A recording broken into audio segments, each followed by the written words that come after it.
তাকওয়াওয়ালা হতে শেখায়। আমরা রোজার মাসে একটু ভেবে দেখুন বাচ্চা থেকে বুড়ো পর্যন্ত যারা রোজা রাখে তারা ইচ্ছা করলেই লুকিয়ে পানি খেতে পারে। খেতে পারে না? হ্যাঁ, যদি একটু মনে করে যে একটু লুকিয়ে পানি খেয়ে নেবো, কেউ ধরতে পারবে? কেউ পারবে না। সবাই ভাববে রোজাই রেখেছে। কিন্তু যারা রোজা রাখে লুকিয়ে কি কেউ পানি খায়? লুকিয়ে কি কেউ খাবার খায়? খেয়ে বলে আমি রোজা রেখেছিলাম, কেউ করে কি? করে না। এটাই হলো তাকওয়া। আমার আল্লাহ বলছেন, বান্দারে, হে দুনিয়ার মানুষ শোনো, এই রমজানের মধ্যে তোমাদের জন্য তাকওয়া আছে। ইয়া আইয়ুহাল্লাযীনা আমানু কুতিবা আলাইকুমুস সিয়াম কামা কুতিবা আলাল্লাযীনা মিন ক্বাবলিকুম লাআল্লাকুম তাত্তাকুন। হে দুনিয়ার মানুষ, হে ঈমানদারেরা, তোমাদের উপর রমজানের রোজাটা ফরজ করা হয়েছে, যেমন তোমাদের পূর্ববর্তীদের উপর রমজানের রোজা ফরজ করা হয়েছিল। রোজা যেমন তাদের উপর ফরজ করা হয়েছিল। ভাই আমার, দোস্ত আমার, আল্লাহ বললেন, বান্দারে, এই রমজানের রোজা তোমাদের উপর এই জন্যই দেওয়া হয়েছে যাতে তোমরা মুত্তাকি তাকওয়াওয়ালা বান্দা হয়ে যেতে পারো, পরিশুদ্ধ হতে পারো, আত্মশুদ্ধি করতে পারো। নামাজও পড়ছে, চিটিং বাজিও করছে, আছে না নাই? দাড়িও রেখেছে, ধাপ্পাবাজিও করছে, ওজনে ঠকাচ্ছে, হিসাবে গরমিল করছে, মিথ্যা কথা বলছে, আলচেটে বাড়াচ্ছে। হে তরুণ যুবকেরা, এই যে আপনার পরিশুদ্ধতার অভাব আছে, রমজান আপনাকে পরিশুদ্ধতার শিক্ষা দেয়। হে তরুণ যুবকেরা, হে আমার মুরব্বিয়ানেরা, আপনাকে পরিপূর্ণ মানুষ হতে হবে। শুধু ইবাদত করলেই তো হবে না, তার সঙ্গে অন্যান্য জিনিসগুলোও ঠিক রাখতে হবে। একদিকে যেমন ইমানটাকে মজবুত করতে হবে। 2 নাম্বার হলো ইবাদতগুলোকেও ঠিক করতে হবে। নামাজ, রোজা, হজ, যাকাত ঠিক রাখতে হবে। 3 নাম্বার আপনাকে মুআমেলাত, আপনার ব্যবহার, আচার, কালচার, কথাবার্তা, চালচলন, এগুলো সব নবিয়ানার তরিকায় হবে।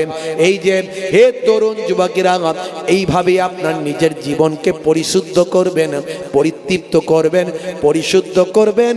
এইভাবে আপনি আল্লাহওয়ালা বান্দা হতে পারবে। আপনার কালচারে, আপনার ব্যবহারে মানুষ মুগ্ধ হবে, পৃথিবীর মানুষ আপনাকে স্যালুট করবে। বুঝতে পারছেন? বহু আগে একজন সম্রাট ছিল। সম্রাট তার রাজত্ব অনেক বিশাল হয়ে গিয়েছিল। এমন সময় সেই সম্রাট ঘোষণা করলো, আমার দেশের মধ্যে আমি একজন বিচক্ষণ ছেলে চাই, যার হাতে আমি বাকি অর্ধেকটা দেখভালের দায়িত্ব দেব। বাকি অর্ধেকটা তাকে দেখভালের দায়িত্ব দেব। এমন একজন বিচক্ষণ আমি ভাই আমার যুবক চাই। এমন একজন বিচক্ষণ যুবক আমার লাগবে, যার হাতে আমি অর্ধেকটা সাম্রাজ্যের দায়িত্ব দিয়ে দেব। হে তরুণ যুবকেরা, হে আমার বন্ধুরা, হে আমার মুরব্বিয়ানেরা, এমন সময় দেখতে পাওয়া যায় ভাইরা আমার, এলাকার ভিতরে ঢেরা পিটিয়ে দেওয়া হলো। তখন তার বিজ্ঞাপন করার ব্যবস্থা ছিল না, তখন তার অ্যাড দেওয়ার ব্যবস্থা ছিল না, তখন ঢেরা পিটিয়ে দেওয়া হতো। ভাই আমার ঢোল নিয়ে বাজিয়ে দিয়ে বুঝিয়ে দেওয়া হতো, বাদশাহ রাজদরবারে এসো। ভাই আমার ঢোলুক বাজিয়ে দিয়ে ঢেরা পিটিয়ে দে, বলা হতো বাদশার রাজদরবারে অমুক দিনে অমুক সময় হাজির হও। এ তরুণ যুবকেরা, হাজার হাজার মানুষ বাদশার রাজদরবারে নির্দিষ্ট দিনে নির্দিষ্ট সময় হাজির হলাম। বাদশা সিংহাসনে বসে আছেন। সেই সময় বাদশা সিংহাসনে বসে সেখান থেকে দাঁড়িয়ে উঠে আওয়াজ দিলেন, আমি আমার দেশের মানুষকে কেন ডেকেছি জানো? তার কারণটা কি জানো? শুনে রেখে দাও। কারণটা হলো, আমার বিশাল সাম্রাজ্য হয়ে গেছে। এই বিশাল সাম্রাজ্য আমি একা চালাতে বড় অসুবিধা হয়। আমি একটা বিচক্ষণ বুদ্ধিমান যুবককে আমি খুঁজছি, যার হাতে অর্ধেকটা আমি রাজত্ব দিতে চাই। কারা কারা রাজি আছো? কারা কারা নিতে পারবেন? কারা কারা নেবেন? কিন্তু আমার 3টে প্রশ্নের উত্তর দিতে হবে। 3টে প্রশ্নের উত্তর যদি দিতে পারো, পারো তিনটে প্রশ্নের উত্তর কারা কারা দেবে। যদি তিনটে প্রশ্নের উত্তর দিতে পারো আমি তা বুঝে নেব যে ছেলেটি বিচক্ষণ, ছেলেটির মেধা আছে, বুদ্ধিমান। তিনটে প্রশ্নের উত্তর যদি দিতে পারো আমি তাকে বিচক্ষণতা তার চিন্তা ভাবনা করে তাকে আমি আমার দেশের মধ্যে আমার সাম্রাজ্যের অর্ধেকটার দায়িত্ব তার কাঁধে অর্পণ করব। ভাই আমার তিনটে প্রশ্ন, তো প্রশ্ন যাই করুক না হাত তো এখন তুলে দিই, এমন পাবলিক আছে না নাই? জোরে বলেন। যদি ঠিক হয়ে যায় অর্ধেকটা তো রাজত্বের অর্ধেকটা পেয়ে যাব, তাই না? তো হাত এখন তুলে দিই, প্রশ্ন ঠিক না হলে ভুল হবে চলে আসবো, অসুবিধে কি আছে? অনেকজন হাত তুলে দিল, বহু যুবক হাত তুলল, আমরা আছি। বাদশা জাহাপনা তিনটে প্রশ্ন করুন, উত্তর দেব, যদি ঠিক হয় তাহলে দেবেন রাজত্ব। বাদশা বললেন দাঁড়াও, আমার কথা এখনো শেষ হয়নি। তিনটে প্রশ্নের উত্তর দিতে হবে, তার মধ্যে যদি একটা প্রশ্নেও ভুল হয় তাহলে জল্লাদকে ডাকবো, সুলি কাটে দাঁড় করিয়ে তাকে ফাঁসি দিয়ে দেব। যারা হাত তুলেছিল তারা কে হাত তুলবে? সব হাত নামিয়ে নিল। যারা এগিয়েছিল সব ব্যাক টান, পেছন দিকে ব্যাক গিয়ারে, আর সামনের দিকে এগোয় না। বাপ, ভয়ঙ্কর কথা। ভুল তো হতেই পারে, তাহলে ফাঁসি বলে? হ্যাঁ, কেউ হাত হাত তোলেনি, সব নামিয়ে নিয়েছে। বাদশা বলছে কে আছে বলো, তিনটে প্রশ্নের উত্তর দেবে, নির্ভুল উত্তর দিতে হবে, আমার রাজত্বের অর্ধেকটা তাকে দেব। কে আছো বলো, কে আছো পারবে? কেউ হাত তোলে না। হে তরুণ যুবকেরা, পেছন দিক থেকে একটা যুবক হাতটা তুলে বলল বাদশা জাহাপনা আমি আপনার তিনটে প্রশ্নের উত্তর দেওয়ার জন্য রাজি হয়ে আছি। বাদশা বললেন হে ছেলে, নিশ্চয় তো তুমি শুনেছ একটা প্রশ্ন যদি ভুল হয়ে যায় জল্লাদ ডেকে তাকে ফাঁসি দেওয়া হবে। বলে কোনো অসুবিধা নাই বাদশা জাহাপনা, আমার আগেও কেউ নাই, আমার পরেও কেউ নাই। আমি বেঁচে থাকলেও কারো খুশি হবার ব্যাপার নাই, আর আমি মারা গেলেও কারো দুঃখ হওয়ার ব্যাপার নাই। তাই আমি এই রিস্কটা, আমি এই চ্যালেঞ্জটা গ্রহণ করে নিতে পারি। বাদশা বলল ঠিক আছে, তাহলে তাই হোক। বলে বলেন আপনার তিনটে প্রশ্ন। সেই সময় বাদশা বললেন শোনো হে দুনিয়ার মানুষ, শুনে রেখে দাও, এমন কোন জিনিস বলো, এমন কোন জিনিস যেটা অনেক মূল্যবান, যেটা অনেক মূল্যবান কিন্তু মানুষ নিয়ন্ত্রণ করতে পারে না। এমন কোন জিনিস পৃথিবীতে আছে যেটা অনেক মূল্যবান কিন্তু মানুষ নিয়ন্ত্রণ করতে পারে না, মানুষ নিয়ন্ত্রণ করতে পারে না, এমন কোন জিনিস? হে তরুণ যুবকেরা, এটা হলো আমার 1 নাম্বার প্রশ্ন। 2 নাম্বার প্রশ্নটা শোনো, এমন কোন জিনিস আছে যেটা মানুষের থেকে শক্তিশালী কিন্তু মানুষ নিয়ন্ত্রণ করতে পারে? এটা হলো 2 নাম্বার। 1 নাম্বার হলো এমন কোন জিনিস যেটা অনেক মূল্যবান কিন্তু মানুষ নিয়ন্ত্রণ করতে পারে না, মানুষ সেটাকে নিয়ন্ত্রণ করতে পারে না। এমন অনেক মূল্যবান জিনিস যেটা মানুষ নিয়ন্ত্রণ করতে পারে না, এটা হলো 1 নাম্বার। 2 নাম্বার হলো এমন কোন জিনিস যেটা মানুষের থেকে শক্তিশালী কিন্তু মানুষ সেটাকে নিয়ন্ত্রণ করতে পারে, এটা হলো 2 নাম্বার। আর 3 নাম্বার হলো পৃথিবীর সবচেয়ে বড় সত্য কি আর পৃথিবীর সবচেয়ে বড় মিথ্যা কি, পৃথিবীর সবচেয়ে বড় সত্যটা কি আর পৃথিবীর সবচেয়ে বড় মিথ্যা কি। এই হলো 3টে প্রশ্ন। এই 3টে প্রশ্নের উত্তর যদি দিতে পারো, সবাই যদি মেনে নেয়, সবাই যদি বলে হ্যাঁ ঠিক হয়েছে, আমিও যদি বুঝতে পারি ঠিক হয়েছে, তাহলে আমার রাজত্বের অর্ধেকটা তোমায় দিয়ে দেব। প্রশ্নগুলো মনে হচ্ছে খুব সহজ, তাই তো নাকি? হ্যাঁ হুদা, মারাত্মক কঠিন, ভয়ঙ্কর কঠিন। আবার উল্টো পাল্টা হলি ফাঁসি, ছোটখাটো ব্যাপার নয়। তখন ছেলেটি বলল বাদশা জাহাপনা, আপনি এক কাজ করেন, আমাকে একটা দ্রুতগামী ঘোড়া দেন আর কিছু সময় দেন, আমি উত্তর দেবো আপনার, পালিয়ে যাওয়ার ব্যাপার নয়, আমি চলে আসবো। আমি উত্তরটা আপনার দিয়ে দেবো, আপনি আমাকে একটা সময় দেন। আমি চাইছি আপনি যদি আমাকে 1 মাস সময় দেন খুব ভালো হয়, তা আমি ঠিক আপনার উত্তরটা এসে দিয়ে যাব। আর শুধু তো ঘোড়াটাই নিয়ে যাচ্ছি, পালানোর কোনো প্রশ্ন নাই। বাদশা বলল ঠিক আছে, ভাবনা চিন্তা করে বলল ঠিক আছে, তোমার কোনো অসুবিধা নাই, এই একটা অ্যারাবিয়ান দ্রুতগামী ঘোড়া দিয়ে দাও। আর মনে রাখবে চ্যালেঞ্জ কিন্তু গ্রহণ করেছো, বাদশার সঙ্গে পাকামো করলে হবে না। এত মানুষের সামনে চ্যালেঞ্জ গ্রহণ করেছো, পালিয়েই বা যাবে কোথায়? দুনিয়ার যে মূল্য কি যাও না কেন, আমার সৈন্যরা খুঁজে নিয়ে আসবে, তোমাকে নিয়ে এসে ফাঁসিতে চড়িয়ে দেওয়া হবে। 1 মাস তোমাকে সময় চাইছো, দিয়ে দিলাম, যাও। হে তরুণ যুবকেরা, বন্ধুরা আমার শোনেন, সেই যুবকটি রাজ দরবার থেকে দ্রুতগামী ঘোড়াটা নিয়ে বেরিয়ে গেল। তার কিছুই নাই, ঘর নাই, বাড়ি নাই, এখানে ওখানে থাকে, এইভাবে জীবন যাপন করে। বাপ নাই, মা নাই, ভাই নাই, বোন নাই, বউ নাই, ছেলে নাই, একেবারে সে একা। হে তরুণ যুবকেরা, সেই যুবক ছেলেটি, ভাই আমার ছিমছিমে পাতলা যুবক ছেলেটি দ্রুতগামী ঘোড়াটা চেপে রাজ দরবার থেকে বেরিয়ে গেল। অনেকেই মনে করেছিল মনে হয় ছেলেটার কোনোদিন ফিরবে না। বাদশার বিশ্বাস ছিল যদি সে না ফেরে আমার সৈন্য দিয়ে হলেও তাকে ধরে নিয়ে আসবো, কারণ বাদশার সঙ্গে পাঁইতারা চলবে না, বাদশার সঙ্গে ভাই আমার এই মস্করা চলবে না, বাদশার সঙ্গে এই রকম মজাক করা চলবে না। এর শাস্তি তাকে আমি দেব যদি সে নির্দিষ্ট সময়ের মধ্যে না আসে। 1 মাস তার হাতে সময় দেওয়া হলো। এই 1 মাস ধরে পৃথিবীর এদিক থেকে ওদিক পর্যন্ত তার যতটুকু ক্ষমতা ততটুকুর ভিতরে বিভিন্ন দিকে সে ঘোড়া নিয়ে ছুটে বেড়াতে লাগলো। যত বড় বড় পণ্ডিত, যত বড় বড় জ্ঞানী মানুষের সন্ধান পেল, তার কাছে গিয়ে হাজির হয়ে বলল, আমার 3টে প্রশ্নের উত্তর দিন, যা চাইবেন আমি আপনাকে তাই দেব।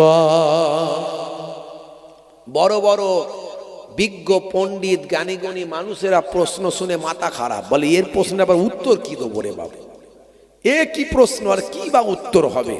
বড় বড় পণ্ডিত, গবেষক, বড় বড় রাইটার, অথার, তারা উত্তর দিতে পারছে না, তারা কেউ অ্যান্সার দিতে পারছে না।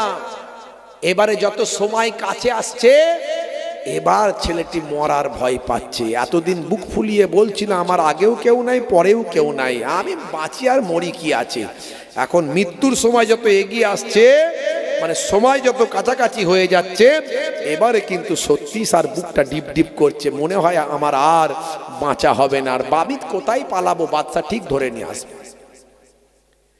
হে তরুণ যুবকেরা, বন্ধুরা আমার শোনেন, হে আমার মুরব্বিয়ানিরা, হে যুবকেরা, আল্লাহ বলছেন বান্দারে, হে দুনিয়ার মানুষ শোনো, আল্লাযিনা উতুল ইলমা দারাজাত, তোমাদের মধ্যে প্রকৃত আহলে ইলম যারা, যাদের মধ্যে কোরআন হাদিসের জ্ঞান আছে, তারাই হলো সবচেয়ে বড় সম্মানিত ব্যক্তি। সবচেয়ে বেশি সম্মানিত ব্যক্তি হলো তারা, নেতা মন্ত্রীরা, মহারাজ, ডাক্তার, ইঞ্জিনিয়ার, ভাই আমার যত বড়ই পণ্ডিত হোক না কেন পৃথিবীতে, যাদের মধ্যে কোরআনের জ্ঞান আছে, যাদের মধ্যে হাদিসের জ্ঞান আছে, তারা হলো তোমাদের মধ্যে সবচেয়ে বড় জ্ঞানী মানুষ, তারাই হলো তোমাদের মধ্যে সবচেয়ে বেশি সম্মানীয়। কোরআনের ওসিলায়, হাদিসের ওসিলায় আল্লাহ এবং নবীর জন্য আলেমে হাক্কানীদের অনেক সম্মান। কিন্তু সে আলেমরা এখন ভাই আমার কি বলবো, এক শ্রেণীর আলেম শুধু পড়ে শুনে আলেম হয়েছে দুনিয়াবি ফায়দার জন্য। এখনকারের একটা শ্রেণীর আলেম, তাদের মধ্যে বা আমল নাই, মানে আমলওয়ালা, যা পড়েছি তা অ্যাপ্লাই করছি, যা জানে সেটাকে পৃথিবীতে অ্যাপ্লাই করে, এই রকম আলেম আজকাল কমে গেছে। এখন দেখছে বেশ ভালোই তো ওয়াজ করলি, ভালো ইনকাম, একটু গলাটাকে বাগালে আর পড়াশোনার দরকার নাই। এখন বিনা পড়েও তো কত বক্তা, আবার পড়াশোনা করেও আলেম আবার হয়েছে, কিন্তু বা আমলওয়ালা নাই, নামাজ নাই, শরিয়ত নাই, দিন নাই, আদর্শ নাই, আখলাক নাই, মুআমেলা নাই, ভাই আমার চরিত্র নাই, কালচার নাই, ভাই আমার কি বলবো, নাই সেগুলো। গীবত, চগলখড়ি এইসব নিয়ে আছে, মজলিসে বসে বসে একে আলেম আর এক আলেমের সমালোচনা করছে, নাম ধরে ধরে গীবত করছে, চগলখড়ি করছে, বুঝতে পারছেন? যেগুলো তারা ওয়াজে বলছে সেগুলো অ্যাপ্লাই করে না। এখন এরকম আলেম আছে।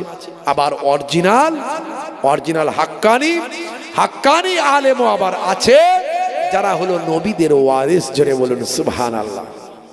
জোরে হবে না? এরা হাক্কানি আলেম আমাদের খুঁজে বের করতে হবে। হে তরুণ যুবকেরা, হে আমার বন্ধুরা, আল্লাহর নবী বলেন, হে দুনিয়ার মানুষ শোনো, আনা খাতামান নবিয়িনা লা নবিয়্যা বাদি, আমি হলাম শেষ নবী, আমার পরে আর কেউ নবী আসবে না। তবে মনে রাখবেন, আমার পরে আর কেউ নবী আসবে না। তবে কাল কিয়ামত পর্যন্ত নবীর দরজা বন্ধ হলেও বেলায়েতের দরজা খোলা থাকবে। আল উলামা ও ওয়ারাসাতুল আম্বিয়া। হে তরুণ যুবকেরা, যারা আলেমে হাক্কানি হবে, যাদের মধ্যে এলেম থাকবে এবং সেই এলেম অনুযায়ী আমল থাকবে, হে তরুণ যুবকেরা, এরা হলো বা আমল আলেম, আমল ওয়ালা আলেম। এই সমস্ত আলেমরা হলো, শুনে রেখে দাও, জেনে রেখে দাও, হে দুনিয়ার মানুষ শোনো, এরা হলো নবী না এলেও এরা হলো নবীদের বংশধর। কিয়ামত পর্যন্ত নবীদের বংশধর আসতে থাকবে। মানজারা আলেমান ফাকান্নামা জারানি, যে আলেমে হাক্কানির সঙ্গে জিয়ারত করল, মোলাকাতটা করল, আল্লাহর নবী বলেন সে যেন আমি দয়ার নবীর সঙ্গে মোলাকাত করল। মান সাফা আলেমান ফাকান্নামা সাফানি, যে আলেমে হাক্কানির সঙ্গে মুসাফাটা করল, সে যেন আমি দয়ার নবী আমার সঙ্গে মুসাফা খানা করল। হে তরুণ যুবকেরা,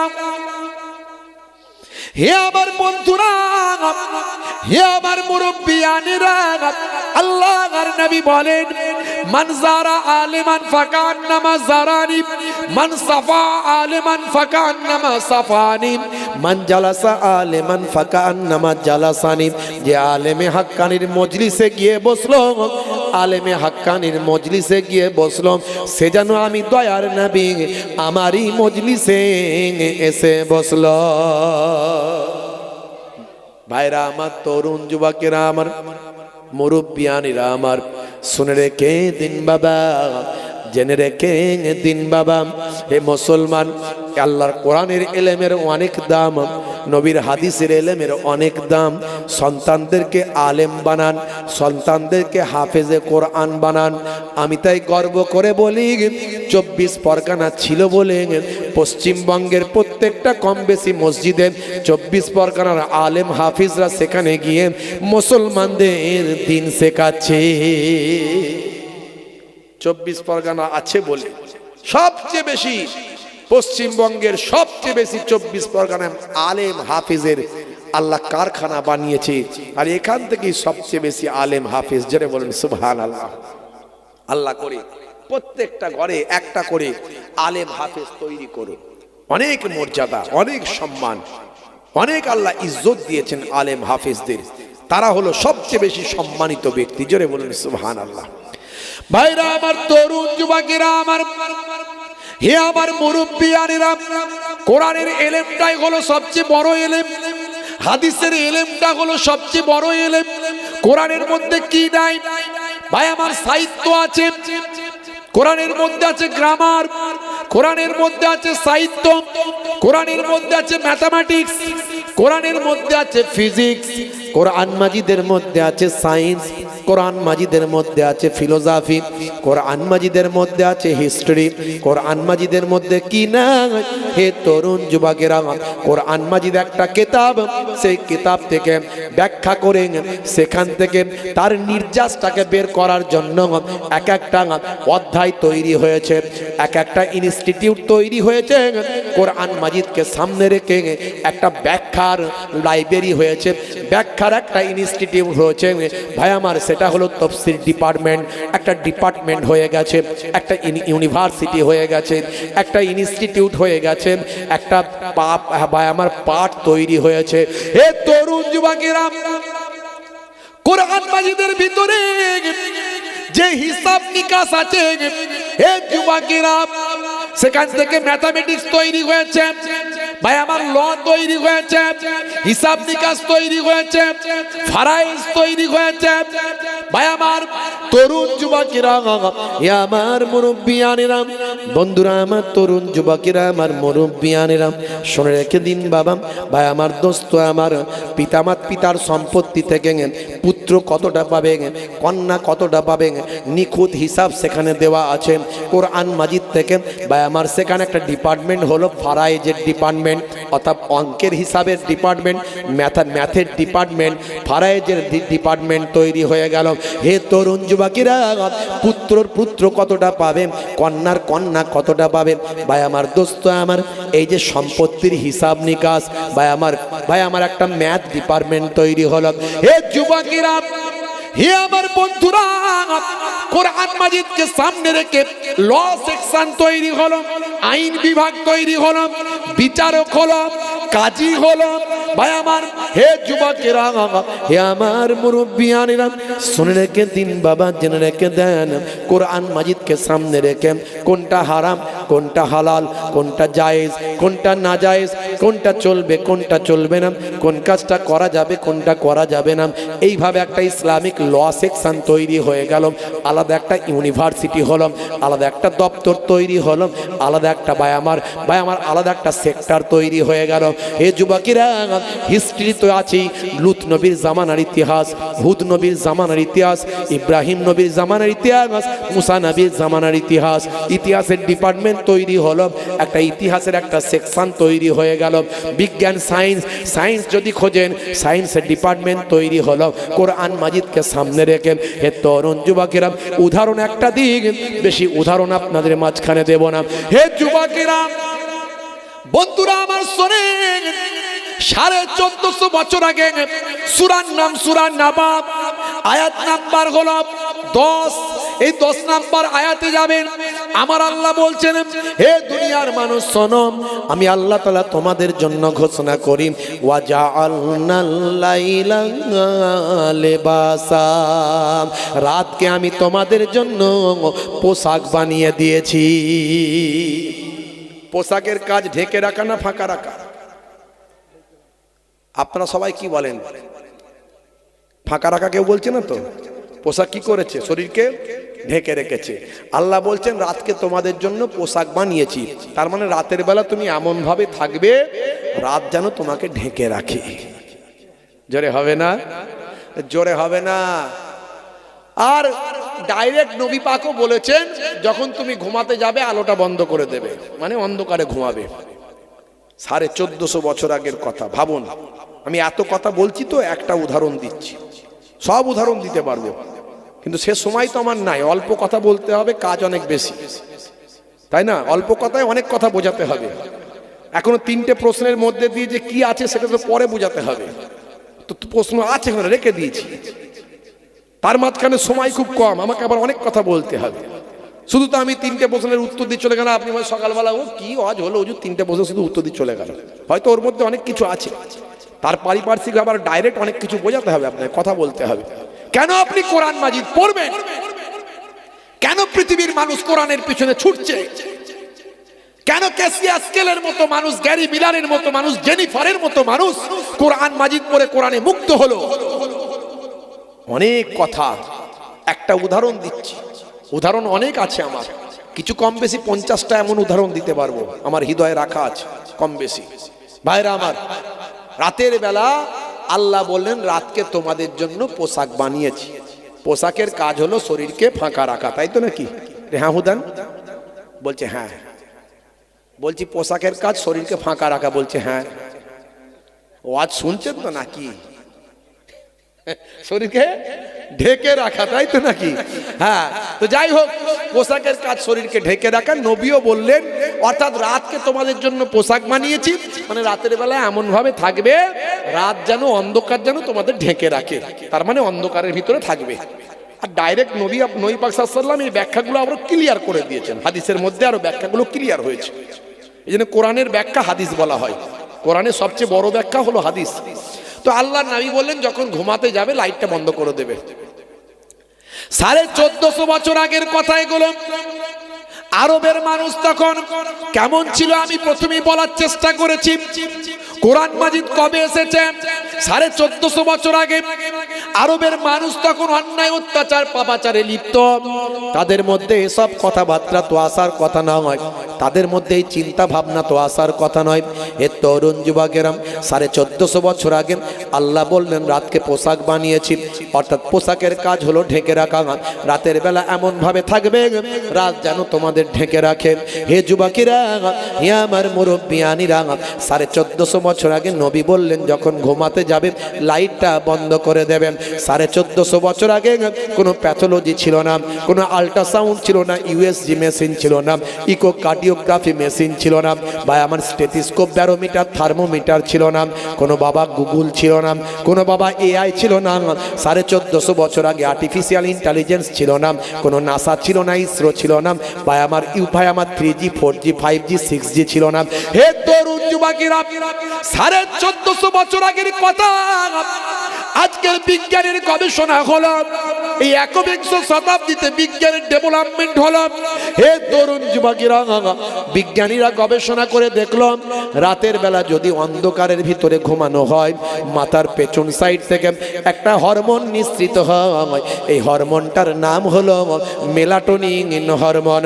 এই হরমোনটা মাথার পেছন সাইড থেকে বের হয়, শুধু কেবলমাত্র অন্ধকারের ভিতরে ঘুমালেই তবে বের হয়, অন্ধকারের ভিতরে না ঘুমালে এই হরমোনটা বের হবে না।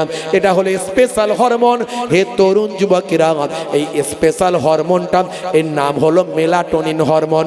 এই মেলাটোনিন হরমোনটা মাথার পেছন সাইড থেকে বের হয়ে রক্তের সঙ্গে মিশে গিয়ে আমাদের শরীরকে ক্যান্সারের মতো ভয়ঙ্কর জীবাণু থেকে রক্ষা করে দেয়। একটু কল্পনা করুন, ভাবুন কি কথা শুনছি আমরা।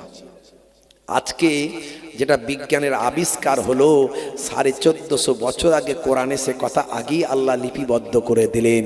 এর দ্বারাই প্রমাণ হয় কোরআন সত্য, নবী সত্য, আল্লাহ সত্য। এই জন্য কোরআনের জ্ঞান হচ্ছে সবচেয়ে উপরে। জোরে বলুন সুবহানাল্লাহ। বিজ্ঞান এখনো সারা বিশ্ব ব্রহ্মাণ্ডে যা আছে তার 1% আবিষ্কার করতে পারেনি। আর কিছু মানুষ বিজ্ঞান বিজ্ঞান করে লাপায়, বলে বিজ্ঞান যা বলেছে ওটাই ঠিক, বাকি সব ভুল। হ্যাঁ, বিজ্ঞান বলেছে নাকি বানর থেকে মানুষ, আগে নাকি মানুষের লেজ ফেস ছিল, এ ডাল থেকে ও ডাল ছুটে ছুটে বেড়াতো, তাই তো নাকি? তাহলে আমাদের পূর্বপুরুষরা তাই করতো নাকি? এ ডাল থেকে ও ডাল ছুটে ছুটে বেড়াতো, বানরের মতো লাপাতো, তাই তো নাকি? বলে বানর থেকে আস্তে আস্তে নাকি মানুষ হয়ে গেছে। কিছু যুবক ছেলে বলে তাই ভালো, ওটাই ঠিক। হ্যাঁ, এই হুজুরদের কথা ভুল, কোরআন আবার ঠিক বলে নাকি? কোরআন বলে ধর বাবু, সব কথা ঠিক নয়।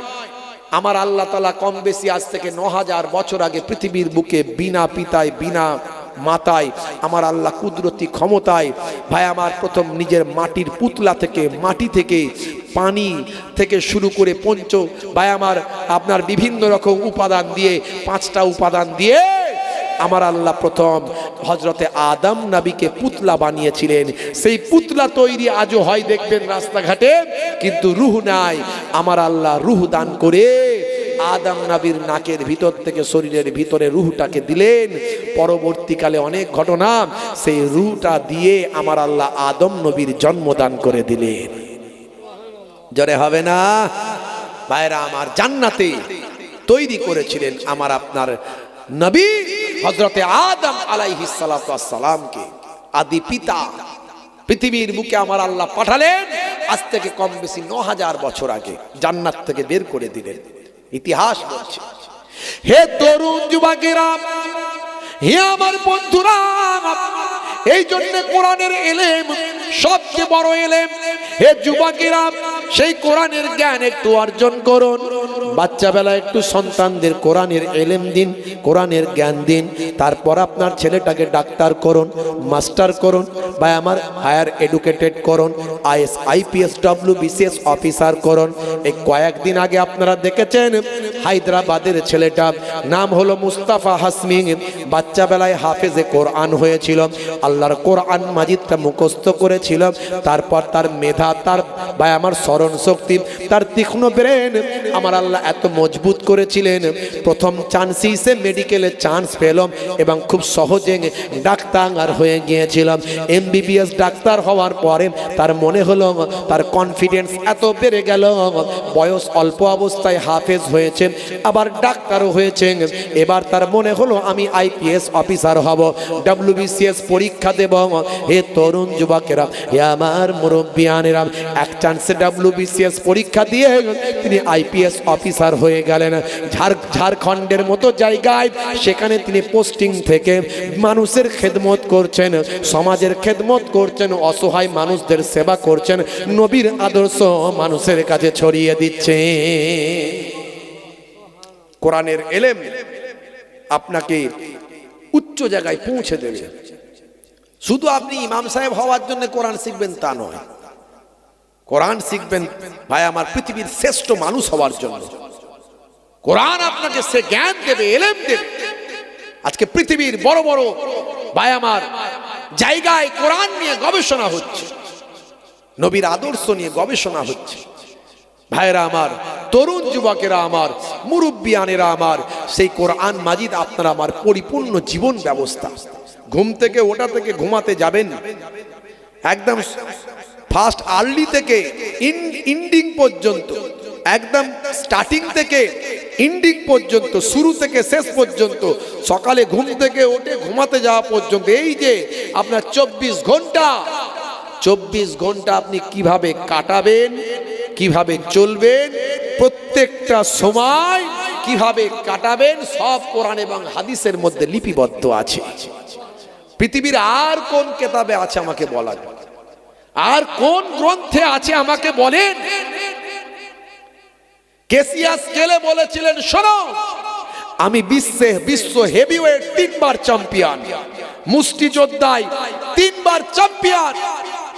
পৃথিবীর মানুষ আমার খেলা দেখার জন্য কোটি কোটি টাকা খরচ করে, কিন্তু আমি কালো, কৃষ্ণাঙ্গ, এই জন্য তারা আমাকে নেগলেক্ট করে, ঘৃণা করে, তুচ্ছ করে।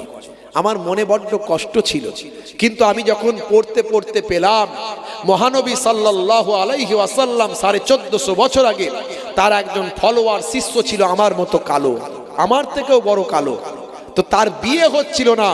মহানবী বললেন, শোনো, মানুষ হিসাবে সবাই সমান, কালো চামড়ার সাদা চামড়ার মধ্যে কোনো পার্থক্য নাই, একমাত্র যার কাজ কর্ম এলেম আমল বেশি সে আল্লাহর দরবারে সম্মানিত বেশি। তাই গায়ের রং কালো সাদার মধ্যে কোনো পার্থক্য নাই, মানুষ হিসাবে সবাই সমান। তুমি কালো বলে তোমার বিয়ে হচ্ছে না, কোনো মেয়ের বাপ তোমায় বিয়ে দিচ্ছে না, আমি নবী দেখছি, দাঁড়াও, মদিনার সবচেয়ে যে সুন্দরী সেই নারীর সঙ্গে আমি তোমার বিয়ে দেব। জোরে হবে না?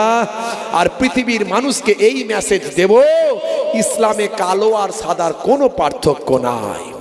এই নিউজ যখন পেলেন কেসিয়াস ক্লের মতো মানুষ, কেসিয়াস মার্সেলাস ক্লে, তখন তিনি চিন্তা করলেন, হাই রে হাই, 1450 বছর আগে যে পৃথিবীতে মহামানব এসেছিলেন, 1450 বছর পরের আমি কেসিয়াস ক্লের দুঃখ দূর করেছিলেন সেই নবী আমার প্রকৃত গুরু, সেই নবী আমার মহানায়ক, সেই নবী আমার মহাপথ প্রদর্শক, সেই নবীর আমি শিষ্য হয়ে মুহাম্মদ আলী ক্লে হয়ে গেলাম। দেখেছেন ইসলামে কি নাই? আপনি কেমন করে খাবেন, শুবেন, হাঁটবেন, চলবেন, কথা বলবেন। আপনার একজন বড় অধ্যাপিকা, অমুসলিম অধ্যাপিকা, তিনি বিবৃতি দিচ্ছেন, তার বিবৃতিটা আমি শুনেছি। তিনি বলছেন, আমি কেন নবীর শিষ্যা হলাম? আমি এই জন্যই হলাম, আমার দুঃখ দুর্দশা 1450 বছর আগে আমার নবী দূর করে দিয়েছেন। আমি একজন অধ্যাপিকা, আমি একজন গবেষক, আমি বিভিন্ন ছোটখাটো বিষয় নিয়ে একটু ডিপলি চিন্তা করি। আমি সবসময় কষ্ট পেতাম যখন আমি কাউকে আমার মনের দুঃখটা বলতাম। আমি দেখেছি কয়েক মুহূর্তের মধ্যে আমি আমার কথা শেষ করিনি, তার আগেই সে তার কথা বলা শুরু করেছে। অর্থাৎ আমার দুঃখ কেউ কমপ্লিট শুনছি না। আমার কষ্টটা কারো কাছে শেয়ার করে মনটাকে একটু হালকা করব, কিন্তু আমি শুধু জাস্ট বলা শুরু করেছি, কয়েক মুহূর্ত পরেই সে কথা বলা শুরু করেছে। অর্থাৎ আমার কথা শুনতে কেউ রাজি নয়। কেউ রাজি নয়, কেউ কারো কথা শুনতে রাজি নয়।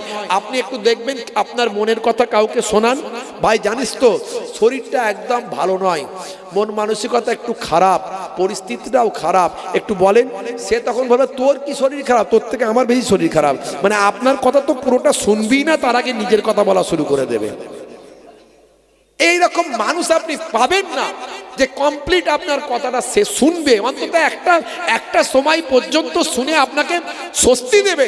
1450 বছর আগে নবী বলেছেন, ভাই আমার ওই ম্যাডাম বলছেন, ওই অধ্যাপিকা বলছেন, নবীর যখন আমি হাদিসটা পড়লাম, নবী বলছেন যদি তোমার কাছে কেউ তার দুঃখ কষ্টের কথা বলে, তুমি মন দিয়ে তার কথাটা শোনো, যাতে করে তার হৃদয়টা পরিশুদ্ধ হয়, পরিতৃপ্ত হয়। জোরে বলুন সুবহানাল্লাহ।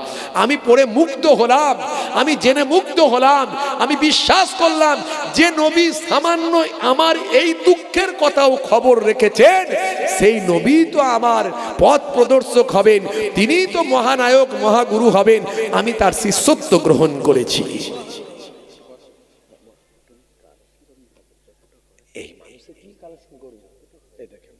কথা তো শেষই হলো না, তাহলে কি হবে এখন? আমি পরে ভাইকে দিয়ে করাবো, সবচেয়ে ভালো। আমি সময় লেগে যাবে, সময় আমার তো, তাহলে কথাগুলো আর বলা হবে না, আর কি করবো? তো কালেকশনের মধ্যে একটা পরিস্থিতি আছে, একটা সেই তৈরি করতে হয়, সেগুলো মুখে বললি লোককে দেবে না, লোকে বললি দেবে না এটা সঙ্গে সঙ্গে। আমি তখন ভাইরা বলছিলাম, আমি বললাম ভাইকে দিয়ে করবেন, বলে দিয়েছিলাম তখন আমি। দরুদ শরীফ আল্লাহুম্মা, ওয়াজ করতে হয়, সেভাবে পরিবেশ তৈরি করতে হয়, হুট করে বললি লোকে দেবে না। মন থেকে বের করা সহজ নাকি?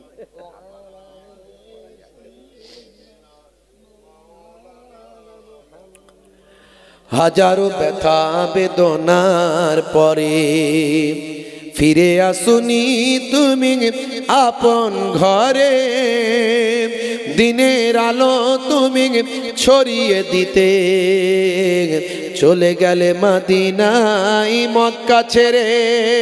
হে রাসূল তোমাকে ভুলি আমি কেমন করে। জোরে হবে না, জোরে হবে না। খে না খে দিন প্রচারের কাজে নিজেকে দিয়েছ বিলিয়ে, তায়েফের কাফেরেরা চিল্ল নাই আলো, দুষ্ট ছেলেদের পিছু দিল লেলিয়ে।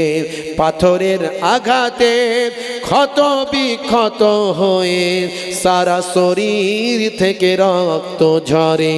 হে রাসূল তোমাকে ভুলি আমি কেমন করে। জোরে হবে না, আর জোরে হবে না। হেরার গুহায় তোমারই ধ্যান, আসমান থেকে নামে আল কোরআন। হেরার গুহায় তোমারই ধ্যান, আসমান থেকে নামে আল কোরআন। ভাঙলো সবার ভুল তোমারই পরে, আসলো কোরআনের ছায়া তলে। খালিদ ওমর আলী আবু বকর ইসলামী ঝান্ডা নিল যে তুলে। আল আমিন তুমি ছিলে যে সদা সকল মানুষের তরে। হে রাসূল তোমাকে ভুলি আমি কেমন করে। হে রাসূল তোমাকে ভুলি আমি কেমন করে। আল্লাহুম্মা সাল্লি আলা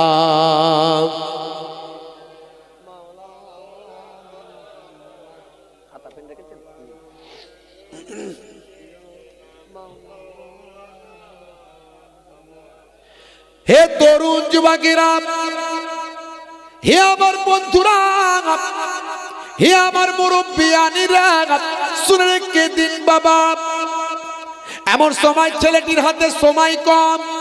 সংক্ষেপে বলি, লম্বা চওড়া নয়, বেশ ভাই আমার আর মাত্র কয়েকটা দিন বাকি আছে, হাতে গোনা কয়েকটা দিন মাত্র বাকি আছে।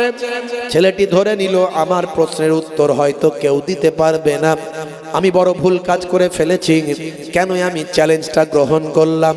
আমার কিছু নাই ঠিক আছে, কিন্তু আমার জীবন তো মূল্যবান, আমি মরতে তো চাই না।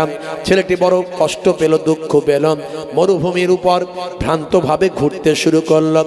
বিভ্রান্তের মতো ঘুরতে ঘুরতে মরিচিকার মতো একটা ছোট্ট কুঁড়ে ঘর দেখতে পেলাম। হে তরুণ যুবকেরা, সেই কুঁড়ে ঘরটার দিকে যতটা যায় যেন মনে হয় ঘরটা আরো পিছিয়ে চলে যায়। অনেক দূর যাওয়ার পরে দেখে সত্যি কুঁড়ে ঘরের সামনে এসে হাজির হলাম। এসে দেখে হাই রে হাই, এসেছিলাম বড় আশা যদি এখান থেকে আমার উত্তরটা পাওয়া যায়।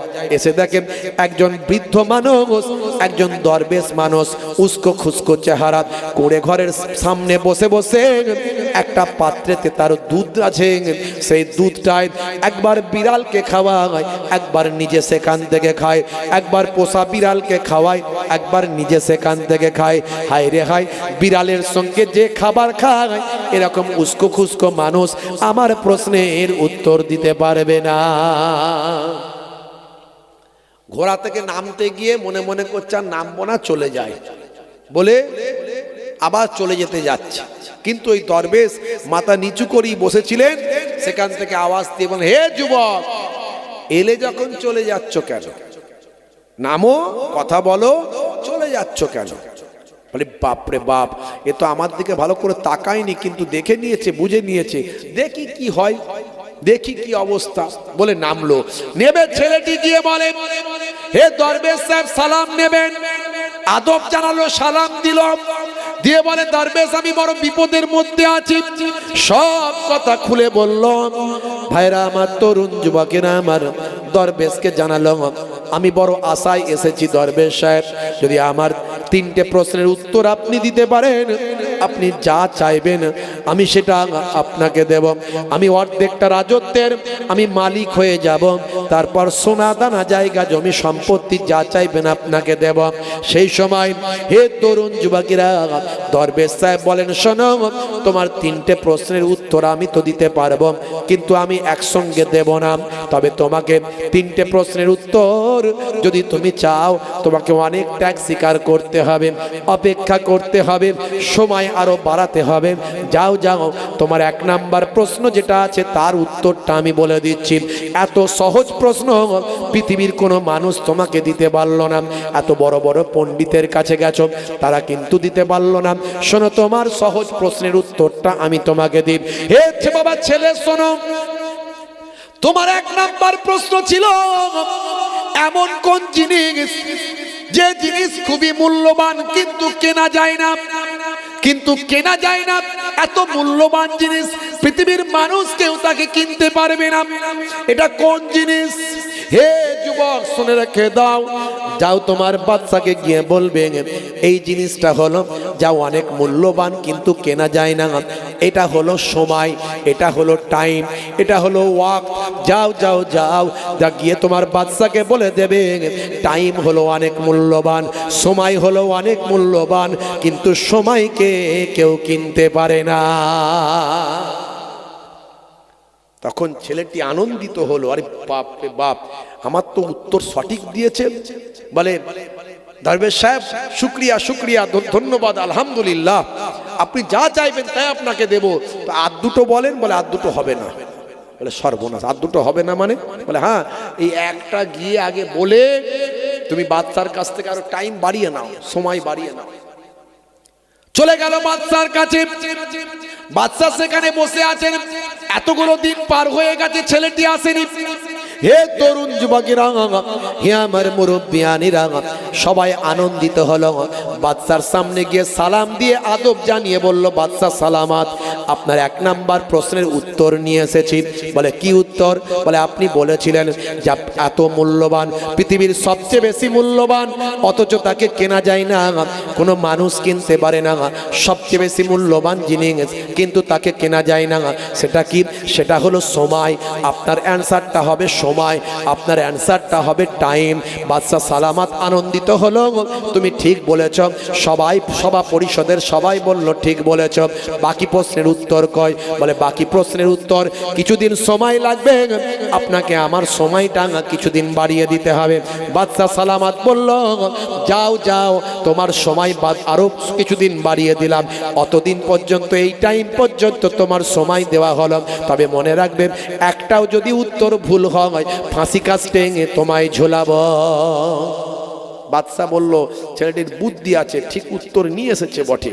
ভাই আমার, আবার বেশ কয়েকটা দিন কেটে গেল, আবার দরবেশের কাছে গিয়ে হাজির। দরবেশের কাছে, খুব সংক্ষেপে আমি বলছি, ছোট করে বলছি, একদম লম্বা চড়া নয়, শর্টকাটে বলছি। দরবেশ সাহেব ভাই আমার আনমনে বসে বসে কি যেন পড়ছেন, কি যেন করছেন। গিয়ে সালাম দিয়ে দরবেশকে বললেন, দরবেশ সাহেব, আমি এসে হাজির হয়েছি, বেয়াদবি গুস্তাকি মাফ করবেন, আমার 2 নাম্বার প্রশ্নের উত্তরটা দেন। 2 নাম্বার প্রশ্নের উত্তরটা দিলে বড় খুশি হব, আর আপনি যা চাইবেন আপনাকে দেব। দরবেশ বলেন, আমার কিছু চাওয়ার নাই, আমার কিছু পাওয়ারও নাই, আমি বাবা ফকির ফোকারা দরবেশ মানুষ, তো দেখতেই পাচ্ছ কোথায় আছি। তোমার উত্তরটা হলে তুমি স্বস্তি পাবে, তুমি আনন্দিত হবে, তুমি খুশি হবে। যাও, তোমার 2 নাম্বার প্রশ্ন ছিল মানুষের থেকে শক্তিশালী, মানুষের থেকে শক্তিশালী, কিন্তু কেউ তাকে নিয়ন্ত্রণ করতে, মানুষ তাকে নিয়ন্ত্রণ করতে পারে। তোমার 2 নম্বর প্রশ্ন ছিল, এটা কোন জিনিস, এটা কোন জিনিস যা মানুষের থেকে শক্তিশালী কিন্তু মানুষ সেটা নিয়ন্ত্রণ করতে পারে? এটা হলো তোমার 2 নাম্বার প্রশ্ন, মানুষের থেকে শক্তিশালী কিন্তু মানুষ কন্ট্রোল করতে পারে কোন জিনিস, এটা তুমি প্রশ্ন করেছিলে। যাও হে বাবা যুবক, তোমার এই প্রশ্নের উত্তর হলো নাফস। আমাদের শরীরের ভিতরে যে নাফস আছে, সেই নাফস হলো মানুষের থেকে শক্তিশালী। একটা বিশাল বড় ব্যক্তিত্ব সম্পন্ন মানুষকে ধ্বংস করে দিতে পারেন এই নাফসের মোহে পড়ে, নাফসের নির্দেশ শুনে, নাফসের খেয়ালে সে নিজের জীবনকে ধ্বংস করলাম। ভাই আমার, ধুলোর সঙ্গে মিশে গেল, মাটির সঙ্গে বিলীন হয়ে গেল, আকাশচুম্বী সম্মান কয়েক মুহূর্তে ধ্বংস হয়ে যাবে যদি নাফসের কথা অন্যায় পথে ধাবিত হয়ে যায়। নাফস ভাই আমার বিরাট শক্তিশালী, কিন্তু মানুষ ইচ্ছা করলে সেই নাফসকে কন্ট্রোল করতে পারে। যেমন নাফসকে কন্ট্রোল করে আল্লাহর ওলিরা হয়েছে। যাও গিয়ে বাদশা সালামতকে বলো যে আপনার 2 নাম্বার প্রশ্নের উত্তর পেয়েছি। বলে হুজুর, আর একটা প্রশ্নের উত্তর বলে দিলে তো মিটেই যেত, তার তাড়াতাড়ি তো সমস্যা মিটে যেত।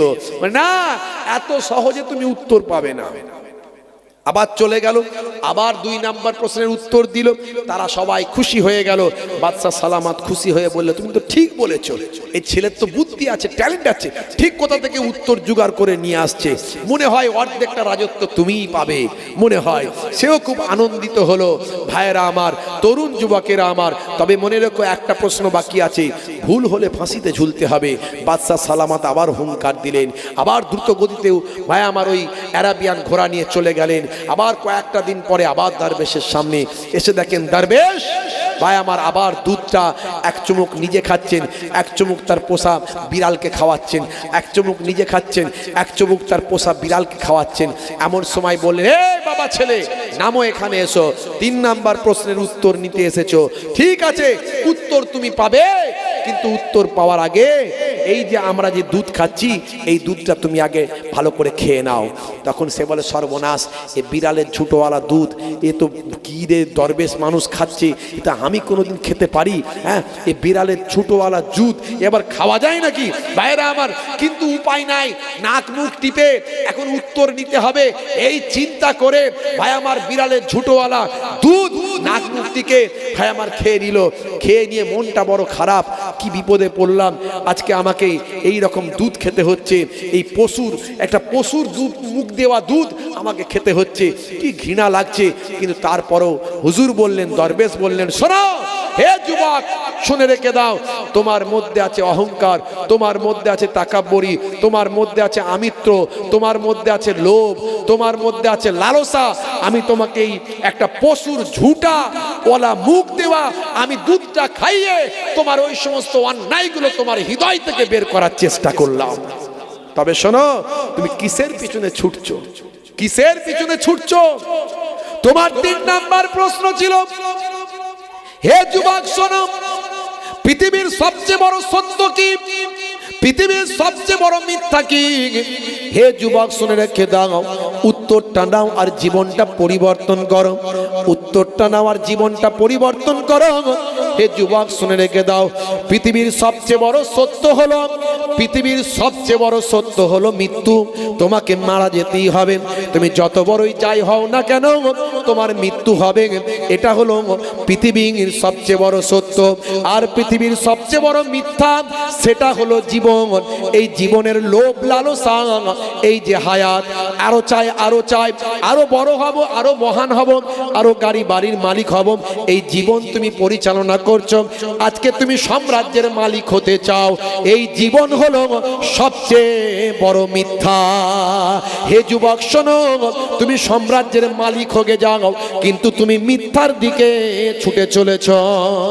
ছেলেটির মনটা খারাপ হয়ে গেল। তাই তো কথা, কবে মরে যাব গ্যারান্টি নাই, কিন্তু আমি সাম্রাজ্যের জন্য ছুটছি, আমি ক্ষমতার জন্য ছুটছি, আমি রাজত্বের জন্য ছুটছি, অর্ধেকটা পাবো বলে আমি ছুটে বেড়াচ্ছি। অথচ এটা তো চরম মিথ্যা। আমি এখনই বেঁচে আছি, এখনই মারা যেতে পারি, সব আমার শেষ হয়ে যাবে, আমার সব সাম্রাজ্য শেষ হয়ে যাবে। মনটা বড় খারাপ। হুজুরের আদর্শে মুগ্ধ হলেন, হুজুরের আখলাকে মুগ্ধ হলেন, দরবেশের আখলাকে মুগ্ধ হলেন। দরবেশের কাছে মনটা খারাপ করে বসে রইলেন। দরবেশ বললেন, যাও, যা করবে পরে সিদ্ধান্ত তোমার, সিদ্ধান্ত তোমার হাতে, কিন্তু বাদশা সালামতকে তোমার উত্তর দাও, না হলে সে তোমার প্রাণ নিয়ে নেবে। যাও, প্রাণ নেওয়ার মালিক আল্লাহ, কিন্তু তোমাকে ফাঁসি কাস্তে ঝোলাবে। যাও, চলে যাও, বাদশা সালামতকে উত্তর দাও। চলে গেলেন। বাদশাহ সালামতকে গিয়ে বললেন, বাদশাহ সালামত, সালাম নেবেন, আপনার শেষ প্রশ্ন উত্তর নিয়ে এসেছি। বলেন, এসেছো ফিরে? ভেবেছিলাম হয়তো আসবে না। হ্যাঁ, আমি পালাবো না বলেছিলাম, আমি আপনার কাছে এসেছি, তবে আপনার শেষ প্রশ্নের উত্তরটা শুনুন। হে বাদশাহ জাহাপনা, আপনার 3 নাম্বার প্রশ্ন ছিল পৃথিবীর সবচেয়ে বড় সত্যটা কি আর পৃথিবীর সবচেয়ে বড় মিথ্যাটা কি? শুনে রেখে দেন হে বাদশাহ সালামত, 3 নাম্বার প্রশ্নের উত্তর হলো পৃথিবীর সবচেয়ে বড় সত্য হলো মানুষের মৃত্যু, আর পৃথিবীর সবচেয়ে বড় মিথ্যা হলো মানুষের জীবন। হে তরুণ যুবকেরা, মৃত্যু আমাদের অবধারিত হবে, কখন মৃত্যু হবে কেউ জানে না, এটা সদা সত্য, সবচেয়ে বড় সত্য। এ সত্যের কাছে আর কিছু নাই। আর সবচেয়ে বড় মিথ্যা, মানুষ জীবন নিয়ে সবসময় ব্যস্ত থাকে, জীবনের মোহে মানুষ ছুটে বেড়ায়, জীবনের মোহে মানুষ মরীচিকার মতো দৌড়ায়, জীবনকে সুন্দর করার জন্য মানুষ কত না কত কিছু করে, এটাই হলো সবচেয়ে বড় মিথ্যা। কখন মানুষ মারা যাবে কেউ সেটা জানে না। বাদশাহ সালামত বলল, তোমার উত্তর সঠিক। সবাই মেনে নিল। বাদশাহ সালামত এমন সময় নিজের গলা থেকে ভাই আমার মতির হারটা খুলে ছেলেটির গলায় যখন দিতে যাবে, ছেলেটি বলল, বাদশাহ সালামত, আপনার প্রশ্নের উত্তর দিয়েছি, এখন আর আমার এসব কিছু লাগবে না। বলে, কি বলো? অর্ধেকটা রাজত্ব তোমাকে দেব। তখন বাদশাহ সালামত বলছেন, যখন ছেলেটি বলে, ও বাদশাহ জাহাপনা, অর্ধেকটা রাজত্ব আমার আর লাগবে না, আমার জীবন জিন্দেগি বদলে গেছে, জীবন হলো সবচেয়ে বড় মিথ্যা, সেই জীবনের পেছনে আমি আর ছুটতে চাই না। আমি অতি সাধারণভাবে জীবন যাপন করে আমার গুরু, আমার যিনি গুরু, আমার পথ প্রদর্শক, আমার যিনি শেখ, আমার যিনি হুজুর, সেই দরবেশের আদর্শের পথে আমি চলতে চাই। জোরে হবে না? আমি আপনাদের কাছে এই দ্বারাই কি বোঝাতে চাইলাম, আল্লাহর কোরআন রাসূলের হাদিসের পথে আসুন, যে যে অবস্থায় আছে আল্লাহর কাছে শুকরিয়া আদা করুন, লোভ লালসা অহংকার তাকাব্বুরি এসব থেকে দূরে থাকুন, আদর্শ মানুষ হন, আল্লাহ আল্লাহ করুন, আল্লাহর নির্দেশের পথে চলুন, জীবনটা ধন্য হয়ে যাবে। আমার আল্লাহ আপনাকে আমাকে কবুল ও মঞ্জুর করে নেবেন, পৃথিবীর মানুষ স্যালুট করবে, আর মারা যাওয়ার পরে ফারিস্তারা স্যালুট করবে। জোরে বলুন সুবহানাল্লাহ। জোরে হবে না? আপনাদের খেদমত থেকে বিদায় নেব, হাতে মাত্র 10টা মিনিট সময়। একটু যদি ভাইরা আমার, আপনাদের যে সম্পদ, যেটা জীবন, মানে যেটা মিথ্যা, যেটা সবচেয়ে বড় মিথ্যা, মানে সেটাই তো সম্পদ, সেটাই তো জীবন, যে জীবন নিয়ে আমরা ব্যস্ত, যে অর্থ নিয়ে আমরা ব্যস্ত, আমরা সবসময় অর্থ বাড়াতে চাই, গাড়ি বাড়াতে চাই, জমি বাড়াতে চাই, জায়গা বাড়াতে চাই, ভাই আমার সম্পদ বাড়াতে চাই, কারবার বাড়াতে চাই, দোকান বাড়াতে চাই, ভেরি বাড়া। ছোট হুজুর কেবলা ওয়াজ করতে আসতেন, বুঝতে পারছি, 5টা এলাকার লোক সে এক কাছে জামায়াত হতো, ওয়াজ শুনে লোকের তাসির হতো, সে হুজুরও নাই আর সে জায়গাও নাই, সে ভক্তও নাই, সে মুরিদও নাই। বুঝতে পারছি? আজকে আমাদেরও অভ্যাস খারাপ হয়ে গেছে, আমরা মনে করছি ও মেলা দিক যাই দিক, আমি আমার মালটা বুঝে পেলেই হলো। 25,000 গুনে নেবো বাবা, থুতু দিয়ে দেখার দরকার নাই। কমিটির লোকও বলছে হুজুর তোমাকে ওসব কথা বলতে হবে না, তুমি পয়সা গুনে নিয়ে চলে যাবে, মিটে গেল ঝামেলা। আমরা মেলা দিয়ে আর যাই করি সেটা আমরা বুঝে নেবো, কথা ঠিক না বল? তো এই জন্য আজকে আমাদের এই অবস্থা হয়েছে, রাগ করবেন না বাপ। হে তরুণ যুবকেরা, হে আমার বন্ধুরা, শুনে রেখে দিন বাবা, জেনে রেখে দেন। হে মুসলমান, আমার আপনার নবী পৃথিবীর জমিনে এসেছিলেন মানুষকে পরিবর্তন করার জন্য। পৃথিবীর মানুষ অনাচার আর অত্যাচার পাপাচারে লিপ্ত ছিল। হে তরুণ যুবকেরা, আজ থেকে যদি আপনি 1450 বছর আগে পিছিয়ে যান, 1450 বছর আগে পৃথিবীর মানুষ কুসংস্কারে আচ্ছন্ন ছিল। সেই সময়কার মানুষ বিভিন্ন অত্যাচার অনাচার পাপাচারে লিপ্ত ছিল। মাইট ইজ রাইট, যোজ্জার মূল্য তার। ভাইরা আমার, তরুণ যুবকেরা আমার, নারীরা জেনা ব্যভিচারকে কোনো পাপ মনে করতো না। একজন নারী অসংখ্য পুরুষে আসক্ত থাকতো, একজন পুরুষ অসংখ্য নারীতে আসক্ত থাকতো, তারা এটাকে পাপ মনে করতো না। কেউ ধর্ষণ করে বীরত্ব প্রকাশ করত, ধর্ষণ করাকে কোনো গোনা মনে তারা করতো না। খুন খারাপি করে তারা বীরত্ব প্রকাশ করত, এটাকে তারা পাপ মনে করতো না। হে তরুণ যুবকেরা, চুরি ছিনতাই করে গুন্ডামি করে তারা বীরত্ব প্রকাশ করত। আজকে তার ছোঁয়া আইয়ামে জাহিলিয়াতের অবস্থা আজকের সমাজে পড়েছে। আজকের সমাজে আইয়ামে জাহিলিয়াতের অবস্থা পড়েছে। এখনকার যুগেও কিছু মানুষ বেরিয়েছে, হে তরুণ যুবকেরা, যদিও মুসলমানদের মধ্যে সেটা এখনো কম আছে। তার কারণ হলো এরকম ওয়াজ নাসিহাত হয় বলে এখনো মুসলমানদের মধ্যে এটা কম আছে যে ধর্ষণ করে সে বীরত্ব প্রকাশ করছে, খুন করে বীরত্ব প্রকাশ করছে, বা আমার মস্তানি করেছে, বা আমার মস্তানি করেছে, মানুষ পিটিয়েছে, তার জন্য সে বীরত্ব প্রকাশ করছে। এটা মুসলমানদের মধ্যে এখনো কম আছে। তার কারণ হলো ওয়াজ নাসিহাত বা আমার ইসলামের নীতি আদর্শের কথা এখন মানুষের কাছে পৌঁছে দেওয়া হচ্ছে। এখনো এই সুযোগটা এখনো আছে বলে এটা চলছে। শুধু তাই নয়, এখন সমাজের বুকে এই নীতি তারা ছেড়ে দিয়ে বহু মানুষ দেখা যায় ধর্ষণ করার পরে তাদেরকে ফুলের মালা দিয়ে বরণ করা হচ্ছে, খুন করার পরেও তাদেরকে ফুলের মালা দিয়ে বরণ করা হচ্ছে, গুন্ডামি করার পরেও তাদেরকে ফুলের মালা দিয়ে বরণ করা হচ্ছে। এ তরুণ যুবকেরা, তৎকালীন যুগে এই অবস্থা ছিল আরবের জমিনে। হে যুবকেরা, হে আমার বন্ধুরা, আল্লাহর নবী হেদায়েতের বাণী দিতে শুরু করলেন। মক্কার মানুষদের হেদায়েতের বাণী দিয়েছিলেন, মদিনার মানুষদের হেদায়েতের বাণী দিয়েছিলেন। হে যুবকেরা, হে আমার মুরব্বিয়ানেরা, শুনে রেখে দিন বাবা, আল্লাহর নবী বললেন, হে মক্কার মানুষ, হে দুনিয়ার মানুষ, হে মদিনার মানুষ, তোমরা যে অন্যায়গুলো করছো করো না, এগুলো ইসলামে নিষেধ। আমার আল্লাহ এগুলো নারাজ। মানুষ হিসাবে সবাই সমান, মানুষকে ভালোবাসো, মানুষকে কষ্ট দিও না, নারীদের সম্মান করো, নারীদের ইজ্জত করো, নারীদের সঙ্গে খারাপ আচরণ করো না, নারীদের সঙ্গে খারাপ ব্যবহার করো না। ধর্ষণ জেনা ব্যভিচার করলে মহাপাপ হবে, এটা জঘন্য পথ। কোরআন মাজিদে আমার আল্লাহ বানি ইসরাইলের মধ্যে সূরা বানি ইসরাইলের 32 নম্বর আয়াতে বললেন, হে তরুণ যুবকেরা, আল্লাহর নবী শুনিয়ে দিলেন, যাও যাও, আল্লাহর নবী শুনিয়ে দিলেন, এই দুনিয়ার মানুষ শোনো, আমার আল্লাহ জানিয়ে দিয়েছেন, লা তাকরাবুজ জিনা, তোমরা জিনার ধারে কাছে যেও না, ইন্নাহু কানা ফাহিশাতান, নিশ্চয় জিনা হলো জঘন্য কাজ, জিনা হলো নিশ্চয় জঘন্য কাজ, ওয়াসা সাবিলা, এটা হলো পাপের রাস্তা, এটা হলো অন্যায়ের রাস্তা। তোমরা না না জিনা ব্যভিচারের মধ্যে তোমরা লিপ্ত হয়েও না। হে তরুণ যুবকেরা, বন্ধুরা আমার শোনেন, আল্লাহর নবী বললেন মদ খাওয়া আল্লাহ হারাম করেছেন। হে মদিনার মানুষ, হে মক্কার মানুষ, মদ পান করো না, মদ খাওয়া আমার আল্লাহ হারাম করেছেন। আমার আল্লাহ তাআলার কোরআনের আয়াতটা নবী জানিয়ে দিলেন, ইন্নামাল খামরু ওয়াল মাইসিরু ওয়াল আনসাব ওয়াল আজলামু রিজসুম মিন আমালিশ শাইতান। খেও না বাবা, খেও না, মদ খেও না, মদ খাওয়া হলো শয়তানের কাজ। নবী আমার এই কথা যখন বলতে লাগলেন, মদিনার মানুষগুলো মদের ড্রামগুলো বাড়ি থেকে বের করে দোকান থেকে নিয়ে এসে মদিনার রাস্তায় ফেলে দিল।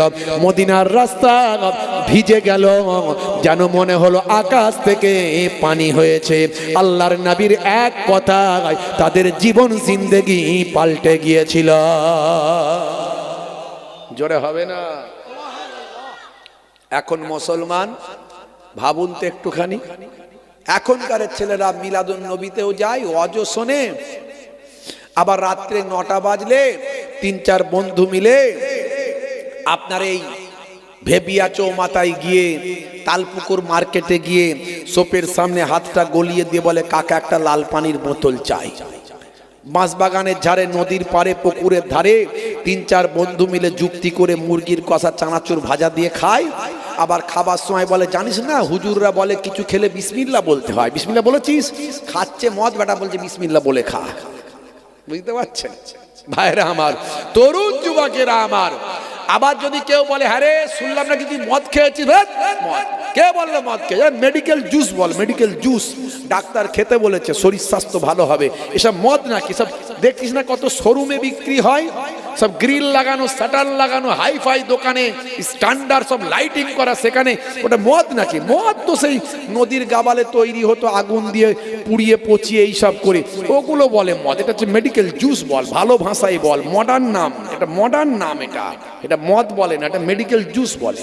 বুঝতে পারছেন ভাইরা আমার? আখেরি জামানা, কায়ামতের আলামত, এগুলো সব কায়ামতের আলামত।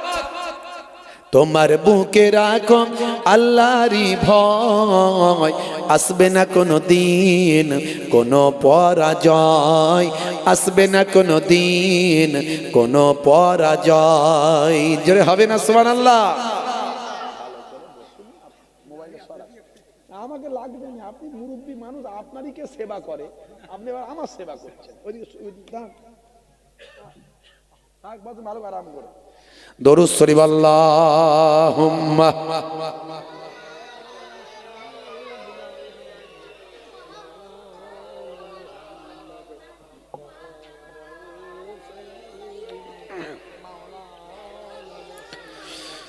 হারাম হালাল জেনে, সরল সত্য মেনে, নিষিদ্ধ সব ছেড়ে উঠুক জীবন বেড়ে। জোরে হবে না? হারাম হালাল জেনে, সরল সত্য মেনে, নিষিদ্ধ সব ছেড়ে উঠুক জীবন বেড়ে। যাবে তুমি জান্নাতে, যা ছিল স্বপ্ন তোমার, তোমার বুকে রাখো আল্লাহরই ভয়, আসবে না কোনো দিন কোনো পরাজয়। জোরে হবে না? জোরে হবে না? হে তরুণ যুবকেরা, বন্ধুরা আমার শোনেন, আল্লাহর নবী ওয়াজ করলেন। মক্কার বড় বড় কুফফারদের নেতা, মদিনার বড় বড় ভাই আমার ইহুদিদের নেতা, হে তরুণ যুবকেরা, হে আমার মুরব্বিয়ানেরা, আল্লাহর নবীর কথাতে তারা হেদায়েত হলো। তারা বাবা যারা মদ খেত, মদ জীবনের মতো ত্যাগ করে দিল। তারা জাবানে আর কখনো জীবন চলে গেলেও আল্লাহ যেখানে হারাম বলেছেন, সেই হারাম জিনিস আর কখনো নিজেদের জাবানে ঠেকাবে না। যারা জেনা ব্যভিচার করত, তারা জেনা ব্যভিচার করা বন্ধ করে এখন নারীর সতীত্ব কিভাবে রক্ষা করা যায়, নারী সম্মান কেমন করে করা যায়, নারীর ইজ্জত, নারীকে কিভাবে রক্ষা করা যায়, নারীর মর্যাদা কেমন করে দেওয়া যায়, নারী হেফাজতের দায়িত্বটা তারা গ্রহণ করেছিল। হে তরুণ যুবকেরা, বন্ধুরা আমার শোনেন, হে আমার মুরব্বিয়ানিরা, নবীর সাহাবারা নামাজি হয়ে গেল, আজান দিতে দেরি, তাদের নামাজ পড়তে দেরি হয় না। নামাজ তারা পড়ার পরে তারা চলে যায় মার্কেটে, কাজ করে, ব্যবসা করে। হে তরুণ যুবকেরা, হে আমার মুরব্বিয়ানেরা, ছোটদের তারা স্নেহ করে, বড়দের তারা সম্মান করে, নবীর নির্দেশনা তারা মানে, আল্লাহর নির্দেশনা তারা মানে, তাদের জবানের দোয়াটা কবুল হয়ে যায়। হে তরুণ যুবকেরা, বন্ধুরা আমার শোনেন, হে তরুণরা, আমার নবীর আদর্শ তারা ছড়িয়ে দেয়, মানুষের কাছে ওয়াজ নাসিহাত করে, মানুষের খেদমতটা করে দেয়, আত্মশুদ্ধি করে দেয়, বা আমার নিজেকে পরিতৃপ্ত করেন। বন্ধুরা আমার, তরুণ যুবকেরা আমার, এমন অনেক ওয়াকিয়া ঘটনা এর আগে আমি অনেক বলেছি আপনাদের মাঝখানে। হে যুবকেরা, হে আমার বন্ধুরা, আমার আল্লাহ 1450 বছর আগে যা বলেছেন নবীর সাহাবীরা পুঙ্খানুপুঙ্খ ভাবে পালন করার চেষ্টা করেছে। আল্লাহর নবীর নির্দেশনাগুলো তারা মানার চেষ্টা করেছেন। সাহাবায়ে কেরামেরা ভাই আমার নামাজটা ঠিকঠাক পড়েছেন, রমজানের রোজাটা ঠিকঠাক রেখেছেন, রোজার সময় কত কষ্ট করেছেন, কত মেহনত করেছেন। এই যে রোজা এসে গেছে ভাইরা আমার, এই রমজানের রোজা, এই রোজার সময় সাহাবায়ে কেরামেরা কত মেহনত করেছেন, কত কষ্ট করেছেন, কত আত্মশুদ্ধি করেছেন। ভাইরা আমার, ওয়ানাহারে ওয়ার্দাহারে থেকেও তারা রমজানের কোনো ক্ষতি করেননি, রোজার প্রতি কোনো গাফলতি তাদের ছিল না। বন্ধুরা আমার, মুরব্বিয়ানিরা আমার, আল্লাহর নবীর বাড়িতে খাবার নাই। আম্মা জান ফাতেমাতুজ জোহরা রাদিয়াল্লাহু তাআলা আনহার বাড়িতে খাবার নাই, তারপরেও তারা পানি খেয়ে জীবন যাপন করেছেন। পানি দিয়ে সাহিরি করেছেন, পানি দিয়ে ইফতার করেছেন। ইফতার পানি দিয়ে হয়েছে, সাহিরি পানি দিয়ে হয়েছে। তারপরেও তাদের সামনে যখন কোনো ভিখারি এসে হাত পেতেছে, তারা তাদের যতটুকু খাবার বাড়িতে ছিল ইফতারের জন্য, সেই ইফতারের খাবারটা ভিখারির হাতে তুলে দিয়ে নবিয়ানা আদর্শ পৃথিবীর বুকে নজির রেখেছে। এইভাবে তারা দান সদকা করেছেন। রমজান মাসে বেশি বেশি দান করেছেন। রমজান মাসে ভাই আমার অন্য মাসের তুলনায় 70 গুণ সওয়াব বাড়িয়ে দেওয়া হয়।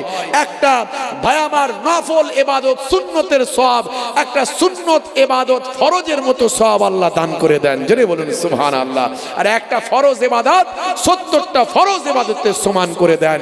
রমজানের ফজিলত অনেক আল্লাহ দান করেছেন। এই রমজান মাসে সাহাবায়ে কেরামরা সব সময় কি করে মানুষের খেদমত করা যাবে, দান করা যাবে, কি করে ইফতার করাবো মানুষকে, কি করে সাহরি খাওয়াবো মানুষকে, এই চেষ্টা করতেন সাহাবায়ে কেরামরা। তারা আত্মশুদ্ধি করতেন, নিজেকে পরিশুদ্ধ করতেন, পরিতৃপ্ত করতেন।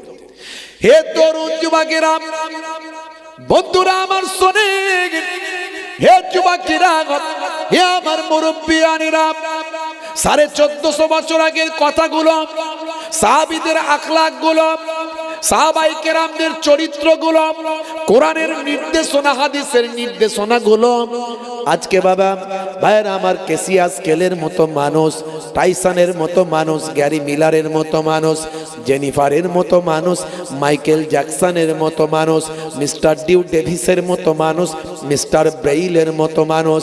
হে তরুণ যুবকেরা, হে আমার মুরব্বিয়ানিরা, শুনে রেখে দিন বাবা, রিচমন্ডের মতো মানুষ, ভাই আমার লরেন্স ব্রাউনের মতো মানুষ, পৃথিবী বিখ্যাত বিখ্যাত নায়ক আর গায়ক, খেলোয়াড়, প্লেয়ার, তারা আজকে আমার নবীর আদর্শকে নিজেদের জীবনে বাস্তবায়িত করল।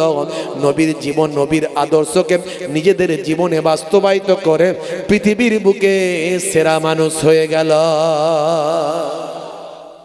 পৃথিবীর বুকে তারা সেরা মানুষ হয়ে গেল। আজকে হাসিম আমলা আপনারা দেখেছেন, তার এত বড় মুখ ভর্তি দাড়ি, তিনি ক্রিকেট খেলেন, একজন খেলোয়াড়, পৃথিবী বিখ্যাত একজন সেলিব্রিটি, তিনি কিন্তু দাড়ি রাখতে লজ্জাবোধ করেননি।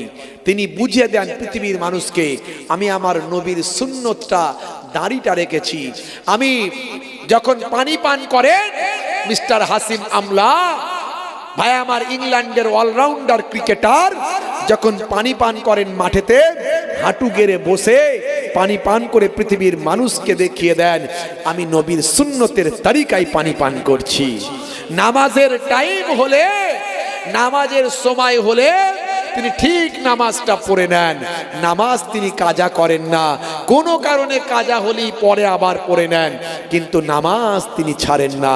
এই হলো তাদের আদর্শ। তারা পৃথিবীর শ্রেষ্ঠ মানুষে পরিণত হচ্ছে, তারা পৃথিবীর সেলিব্রিটি, তারা পৃথিবীর মানুষকে বোঝাচ্ছে, হে পৃথিবীর মানুষ, তোমরা যদি নবীর আদর্শ মেনে চলো, পৃথিবীর মানুষ তোমাকে স্যালুট করবে। হাসিম আমলা মঈন আলী খান যে টিমে খেলাধুলা করেন, সেই টিমের বাকিরা তো জিতলি শ্যাম্পেন মানে কি মদ খায়, ওই যে মেডিকেল জুস এইসব করে, এগুলো তাদের খোলা লাইসেন্স, এগুলোর মধ্যে তারা আনন্দ উপভোগ করে। কিন্তু হাসিম আমলা যখন থাকে, মঈন আলী খান যখন থাকে, তাদেরকে বলে আমরা তো একটু বুঝতেই পারছো ভাই, তোমরা একটু, তোমাদের তো চলবে না, তোমরা একটু সাইডে চলে যাও। তাদেরকে পাঠিয়ে দিয়ে তারা আনন্দ করে। তারা এই আনন্দটা এই রকম বড় বড় ব্যক্তিদেরকে সামনে করতে লজ্জা বোধ করে। তারা বলে, হে হাসিম আমলা, হে মঈন আলী খান, তোমরা তো আল্লাহর প্রকৃত বান্দা, নবীর শিষ্য, তোমরা এইসব কাজ তো করবে না, তাই তোমাদেরকে আমরা স্যালুট জানাই। পৃথিবীর বড় বড় ব্যক্তিরা আজকে তারা আমার নবীর আদর্শকে সামনে রেখে পৃথিবীর সেলিব্রিটি হয়েছেন এবং তাদেরকে পৃথিবীর মানুষ স্যালুট করে। জেনে বলুন সুবহানাল্লাহ। ভাইরা আমার, তরুণ যুবকেরা আমার, নিজেকে আত্মশুদ্ধি করতে হবে। একদিকে যেমন নামাজ লাগবে, রোজা লাগবে, সামনে রমজান মাস, রোজা আমাদেরকে আত্মশুদ্ধি করতে শেখায়।